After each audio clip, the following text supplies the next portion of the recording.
پہلے ہی پاکستان کے حالات جو ہیں وہ خراب ہیں اور مزید خراب ہو جائیں گے، کیونکہ عدالتی ہمارے ہاں بنیادی انسانی حقوق کے بارے میں، پاکستان کے بارے میں بہت تشویش پائی جاتی ہے دنیا کو، اور انسانی حقوق کی تنظیمیں بھی اس بارے میں اپنا اظہار خیال کر چکی ہیں۔ بہرحال یہ ہے صورتحال۔ دوسری خبر، یہ تو قاضی صاحب کا معاملہ ہے جی، اب دیکھتے ہیں قاضی صاحب کس طرف جانے کی کوشش کرتے ہیں۔ دوسری خبر یہ ہے کہ انسداد دہشت گردی عدالت راولپنڈی 9 مئی کی مقدمات میں انہوں نے سماعت کی، اور سابق وزیر داخلہ شیخ رشید صاحب تھے اور ان کے بھتیجے راشد شفیق تھے، وہ عدالت میں پیش ہوئے، اور پیش ہونے کے بعد ان کو عدالت سے جانے کی اجازت دے دی گئی اور مزید جو ہے کاروائی مؤخر کر دی گئی، اور شیخ رشید صاحب نے آج کل انہوں نے چپ کا روزہ رکھا ہے۔ چلے کے بعد، دوسرے چلے کے بعد وہ مسلسل خاموش ہیں، اور صحافیوں نے کہا بھی کہ جناب تھوڑا سا تو آپ کوئی تو کچھ نہ کچھ تو بولا کریں، تو کوئی مبارکباد ہی دے دیں رمضان المبارک کی۔ تو اس پہ انہوں نے کہا کہ جی ساری عالم اسلام کو میری طرف سے ماہ رمضان مبارک ہو۔ شیخ صاحب آج کل زیر عتاب ہیں، اور وہ راولپنڈی ان سے ناراض ہے، جی ایچ کیو ناراض ہے، اور بہت زیادہ ناراض ہے۔ اس لیے شیخ صاحب جو ہیں وہ اپنی جان مال آبرو بچاتے ہوئے پھر رہے ہیں۔ سانحہ 9 مئی جس کا بہت زیادہ چرچا ہے، اس کے بارے میں آپ کو بتا دوں جی کہ پھر دوبارہ کیس لگا اور انسداد دہشت گردی کی عدالت میں لگا، اور تقریباً صداقت عباسی سمیت 100 ملزمان جو ہیں وہ انسداد دہشت گردی کی عدالت میں پیش ہوئے، اور عمران خان صاحب، شاہ محمود قریشی صاحب، شہریار آفریدی بھی اسی مقدمے میں نامزد ہیں، لیکن ملزمان کے چالان کی نقول پر کوئی کاروائی نہیں ہو سکی، لہذا وہ سماعت بھی ملتوی کر دی گئی 22 مارچ تک، اور کسی قسم کی کاروائی آگے نہ بڑھ سکی۔ یہی ایٹیچیوڈ لاہور میں ہے۔ کل سینکڑوں خواتین اور ملزمان دیگر جو ہیں جن پہ الزام ہے وہ پہنچے تھے، علیمہ خان بھی ان میں موجود تھیں، وہ بھی پہنچے تھے، لیکن وہاں پہ بھی یہی ایٹیچیوڈ تھا کہ کوئی کاروائی نہیں، کوئی پروسیکیوٹر کا نہیں پتا، کوئی ایف آئی اے کا نہیں پتا، کسی پولیس کا نہیں پتا، کچھ نہیں پتا، اور وہ بس تاریخ آتے ہیں، تاریخ دی جاتی ہے اور بات ختم کر دی جاتی ہے۔ اس کے بعد آتے ہیں جی اصل مین خبر جو ہے وہ ہے اڈیالہ جیل۔ مریم صاحبہ نے ایک حکم صادر کیا بطور ہوم منسٹر پنجاب کے، اور انہوں نے عمران خان صاحب سے، میرا خیال ہے کہ یہ وہی ہے کہ جب تک انتقام کا معاملہ ہے نا تو انتقام دیا جانا مقصود ہے، تو عمران خان صاحب پہ سختی کی جا رہی ہے۔ صرف یہیں تک نہیں بلکہ اس بات کا امکان موجود ہے کہ انہیں منتقل کر دیا جائے۔ یہ ساری جواز پیدا کیے جا رہے ہیں جو میں آپ کو خبر دینے کی کوشش کر رہا ہوں، یہ سارے جواز میں بہت عرصے سے کہہ رہا ہوں کہ اڈیالہ جیل کے اندر پہلے ایک قیدی قتل ہوا، پھر دوسرا قتل ہوا، پھر دہشت گرد آ گئے، اور پھر دہشت گرد پکڑے گئے، پھر وہ افغانی بتا دیے گئے، اور پھر ایک گرے سٹرکچر کا گھر جس کے نہ دروازے ہیں نہ کھڑکیاں ہیں، وہاں سے ان کی گرفتاری بھی ظاہر کر دی گئی، لیکن اس کے بعد وہ کیس کہاں گیا، وہ دہشت گرد کون تھے، ان کی کوئی شناخت پریڈ، ان کا کوئی عطا پتہ، کسی قسم کا کوئی پتہ نہیں ہے، اور اب اس کی بنیاد پہ وزیر اعلیٰ خیبر پختونخوا پر بھی پابندی، باقی سب پہ بھی پابندی۔ تو اگر اڈیالہ جیل کو ہی آپ اس کی بھی حفاظت نہیں کر سکتے تو پھر آپ کس کی حفاظت کر سکتے ہیں؟ کیونکہ اس وقت وزیر داخلہ جناب نقوی صاحب ہیں، وفاقی وزیر داخلہ، اور صوبائی وزیر داخلہ جو ہیں وہ مریم نواز صاحبہ ہیں۔ تو یہ دونوں وزرائے داخلہ جو ہیں، ایک نقوی صاحب اور ایک مریم صاحبہ، اگر یہ ایک جیل کو بھی محفوظ نہیں کر سکتے ان کے ادارے یا یہ خود، تو پھر کوئی اور کیا کرے گا؟ اور اس کا مطلب ہے کہ کوئی محفوظ نہیں ہے، اور بلکہ یہی نہیں بلکہ 5-7 جیلیں اور بھی غیر محفوظ قرار دے دی گئیں اسی چکر میں۔ تو اس کے لیے جی جو آئے ہیں راجہ ناصر عباس صاحب آئے ہیں، علامہ ناصر عباس صاحب، وہ آئے ہیں توہین عدالت کی، انہوں نے درخواست دی ہے سپریم اڈیالہ جیل کے خلاف، کیونکہ کافی سارے رہنما جو ہیں وہ کل گئے ہیں، عدالتی احکامات کے باوجود ان کو اجازت نہیں دی گئی، وہ صبح سے لے کے شام تک رہے ہیں۔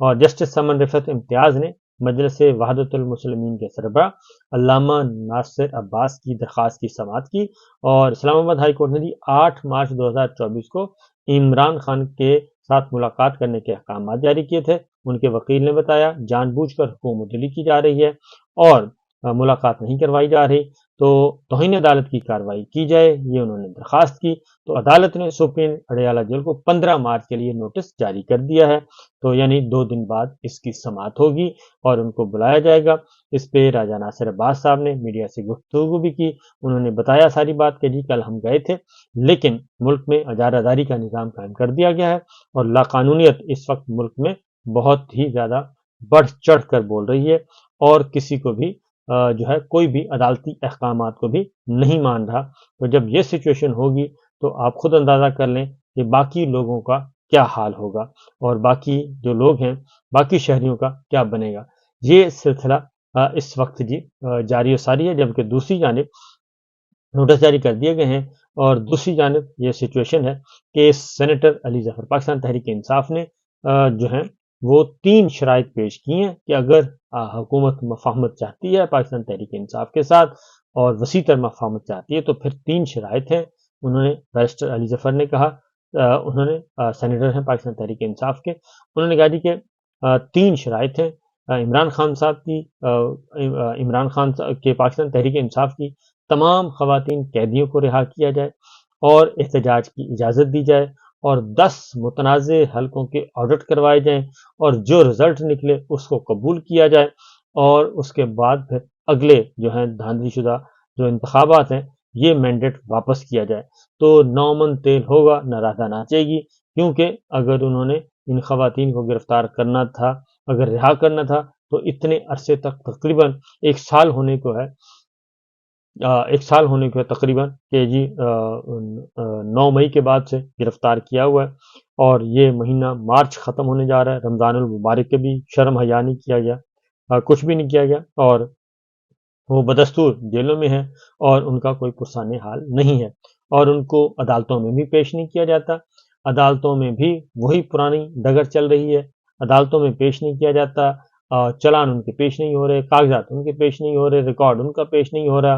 اور تاریخوں پہ تاریخیں لی جا رہی ہیں اور ان کو آگے سے آگے منتقل کیا جا رہا ہے۔ ایک اور خبر بھی آپ سے شیئر کرنی ہے اور وہ ہے کہ